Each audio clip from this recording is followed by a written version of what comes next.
Good morning, afternoon, or evening to anybody tuning in on the Filipino Freethinkers website. I'm Kenneth, and with me is Congressman Erin Tañada, principal author of the Freedom of Information Bill. And he's been very kind in offering to just talk to everybody about what that bill is and why it's important. Well, just like you said, good morning, good evening, or good afternoon. Under the Constitution, Article 3, Section 7, we're one of a very few countries that placed in our Constitution the right to information.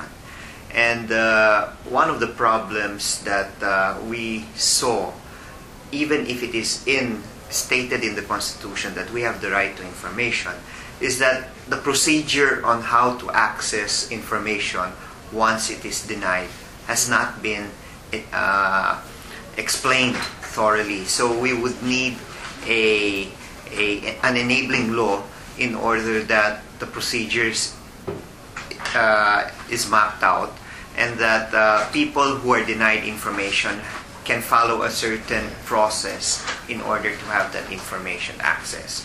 Now, the right of information is a tool, in my opinion, to hold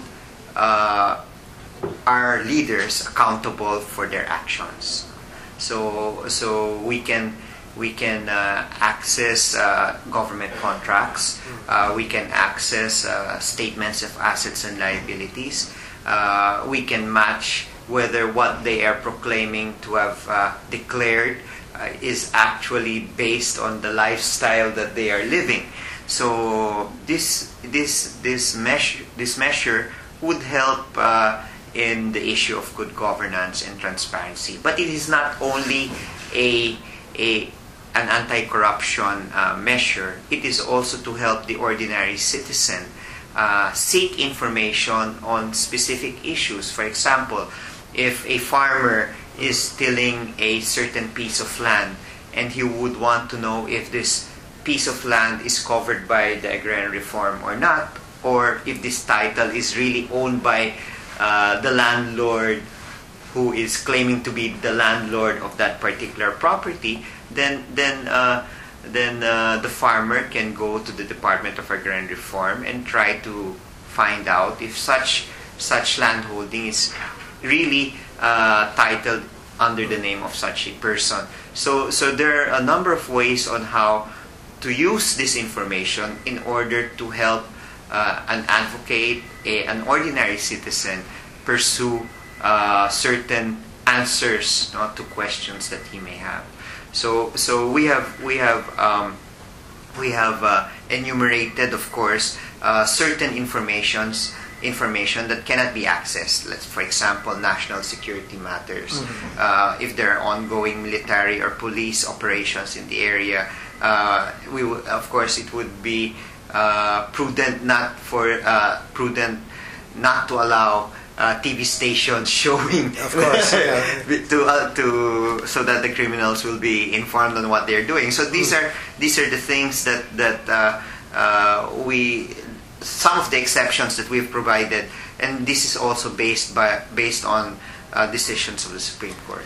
Right, and Congressman, I like especially how you refer to it as enabling legislation, because as you were saying, there are many cases where in the Constitution we are supposed to have a right to this information, but if a citizen were to go to an agency and ask for it, and as you were saying, if they say, well, no, we can't, because of one reason or another, since there's no law, as it stands right now, there's pretty much nothing else they can do. Nothing else that you can do. As a matter of fact, the Supreme Court would grant you that yes, you may have that information, but there is no specific procedure that you could follow in order to access the particular information. So the law, the Freedom of Information, is here to provide that missing link. Right. That give it a little bit more teeth also. That's one more step, and then we can. The other thing also is I particularly like how you were saying this helps empower the citizen who, after elections, as you were saying, if a politician has already been elected, then it's up to the citizen to go forward, ask for that information, make sure that the politician is doing everything that he promised to do. Yes. And yeah, I'm very, very happy with that. What I think we should ask those who are viewing the video is that try to find out how your respective congressmen feel, because this is very important. This bill has been attempted so many times to be enacted into law. How many years I now? think this is going to be the 13th year, if I'm not mistaken, that we're pushing for this bill. Although there were others who did it, who tried to push it even before me. It was only during the 14th Congress, last 2007 and 2010, that it got to the verge of being enacted. Problem was, in the House, the past administration ordered their lieutenants not to question the quorum, so we weren't able to ratify the bicameral conference committee report. Well, it's in the end, it's as you say, Congressman. If our politicians, or if anybody doesn't have anything to hide, then they shouldn't have anything to fear from this bill. Yes. This is one way to hold everyone accountable. It is also in our Constitution that public office is a public trust. So why fear the release of certain information that would hold certain people accountable? Thank you very much, Congressman. It's very good to talk to you.